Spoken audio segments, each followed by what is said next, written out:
Le métro national surtout, moi je le prends en national et du coup c'est très très sale chaque fois, ouais. Bon là aujourd'hui ça nettoie. Oui, j'ai vu ça, il y a tout qui est nettoyé, mais bon, habituellement c'est sale. En fait, on est très mal informé, on ne sait pas du tout pourquoi il y a ce mouvement, etc. Donc c'est difficile de se positionner, on ne sait pas si derrière il y a une revendication légitime ou pas.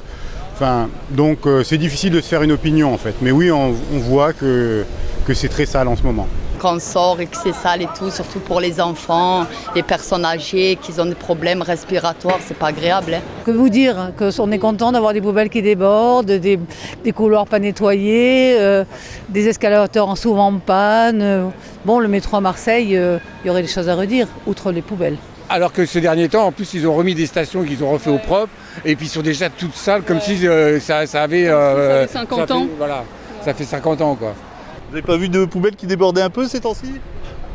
Ah si, mais ça c'est tout le temps à Marseille. Je pense que ça joue sur les touristes.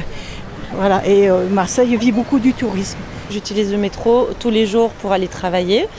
Les poubelles sont très souvent pleines. Il y a un problème de rats aussi dans les métros marseillais. Ce qui est détestable, c'est de voir les rats qui circulent quand on attend le métro. Voilà. Donc, Et les rats qui vous passent entre les jambes quand vous êtes assis dans le métro, faut pas s'asseoir, quoi.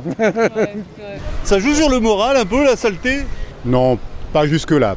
Il y a des choses beaucoup plus importantes qui jouent sur le moral.